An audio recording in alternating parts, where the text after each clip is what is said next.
সম্মানিত ভিউয়ার্স, আসসালামু আলাইকুম। আপনারা সবাই কেমন আছেন? আশা করি ভালোই আছেন। আলহামদুলিল্লাহ, আল্লাহর অশেষ রহমতে আমিও ভালো আছি। আজকে আমি আমার আমন ধানের জমি পরিদর্শন করতে যাচ্ছি। দেখি ধানের কি অবস্থা।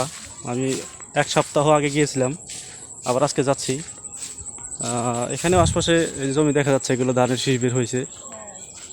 মোটামুটি ভালোই বের হয়েছে। এগুলো ঝিং ৭৪ ধান।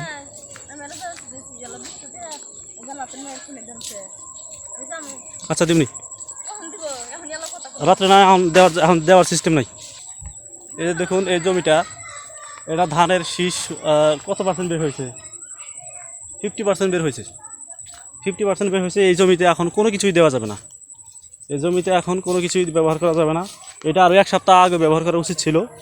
আর মানে যখন শীষ বের হওয়া শেষ হয়ে যাবে, ঠিক তখন ব্যবহার করা যাবে। শীষ যখন বের হয়ে শেষ হয়ে যাবে, তখন আপনার এই যে আমরা দানাদার যেটাকে বলে থাকি সাধারণত, ছত্রাকনাশক এবং বোরন, ছত্রাকনাশকের সাথে বোরন হালকা বিষ মিশ্রিত করে এটাতে স্প্রে করতে হবে।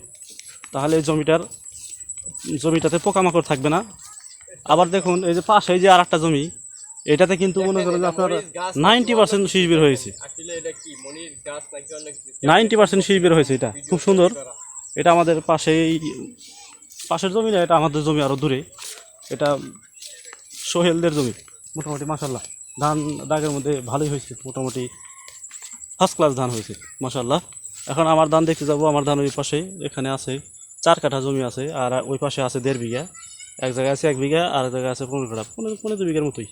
যাও, আমার সাথে যে আঙ্গুর রয়েছে, যাও ওই সামনের ওই আল দিয়া, এটা তো আমাদের আল। আবার দেখেন, এই যে পাশে জমি রয়েছে, এটা কিন্তু ফুলে ভরা নেই। এটা একটা ফুলে ভরা নাই, কাছের অবস্থায় রয়েছে এই জমিটা। আবার অসময় আর একটা জিনিস, চমৎকার জিনিস দেখাবো আপনাদের। আমন ধানের এই সময় যে তিল থাকে, সেটা কি আপনারা কখনো দেখছেন? সেটা কিন্তু আমি দেখাবো আপনাদের। ওই যে দেখুন, দেখা যায় আমার ভিডিওতে, ওই যে দেখা যাচ্ছে তিল। দেখুন, ওই যে তিল দেখা যায় এখানে। ওইটা মানে এগুলো তিলের জমি ছিল। তিল আবাদ করার পরে যে আমন ধান চাষ করছে, তিল ছিল। এমনি থাকলে খেলা সব লাইভে দেখা নিলাম। অবশেষে চলে আসলাম। এই যে আমার এটা জমি, এখানে 4 কাঠা জমি, কিন্তু 2 জাতের ধান গাড়া হয়েছে। একটা এজেড, এরাইস এজেড 7006 যেটা, সেটা গাড়া হয়েছে। আর একটা হলো জিং ধান 74 মোটা ধান। এগুলো নামলা করে গাড়া হয়েছে। তো 2-1টা পোকা দেখা যায়। কি কি বীজ দেবো আমি কালকে দেখাবো। এই জমিতে আমি বীজ দেবো কালকে ইনশাল্লাহ।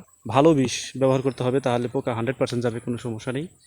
চাষ আবাদ সবাই আমরা করে থাকি সাধারণত, যেহেতু ভাত খাইতে হয়, না খাইলে কেউ বাঁচতে পারি না। অবশ্যই চাষাবাদ করতে হবে। দেশ বাঁচাতে হলেও চাষাবাদ করতে হবে। কখন কি দিতে হয়, কিভাবে দিবেন, কতটুকু পরিমাণ দিবেন, অল্প খরচে ভালো আবাদ তুলতে পারবেন। আমার ভিডিও যদি আপনারা দেখেন, ভিডিও দেখবেন ইনশাল্লাহ, আমার সাথে ফ্রেন্ড হয়ে থাকতে পারবেন, সমস্যা নেই। আমার প্রত্যেকটি ভিডিও দেখতে পারবেন। আমি প্রত্যেকটি ফসলের ভিডিও আপনাদের সাথে, যখন যেই আবাদ করতে হয় সেই আবাদের ভিডিও আগামী দেওয়ার চেষ্টা করব ইনশাল্লাহ। আপনারা থাকবেন, দেখবেন ভিডিও। আশা করি আপনাদের উপকারে আসবে ইনশাল্লাহ। ফসল আবাদ করলে কোনো প্রকার আলসামি করা যাবে না। আলসামি করলে ফসল ভালো হবে না। আলসামি করলে পোকামাকড়, রোগবালাই জমি আবাদ নষ্ট করে ফেলবে। সময় মতো জিনিসপত্র ব্যবহার করবেন জমিতে, তাহলে ফসল ভালো হবে। চাষাবাদে খরচ কিন্তু লাভও আছে, যদি আপনারা সঠিকভাবে করতে পারেন। আর সঠিকভাবে সময় মতো জিনিসপত্র প্রয়োগ না করে আবাদ না করতে পারেন, তাহলে সে আবাদে লাভ হবে না, শুধু পরিশ্রমই বৃথা হবে। দেখা যাবে যে আপনি খরচ করলেন, কিন্তু হিসাব করে পরে দেখবেন যে কিছুই নাই আপনার। আর যদি আমি যেভাবে আবাদ করি, ওইভাবে যদি আপনারা আবাদ করেন, তাহলে ইনশাল্লাহ খরচ কম হবে, লাভ বেশি হবে।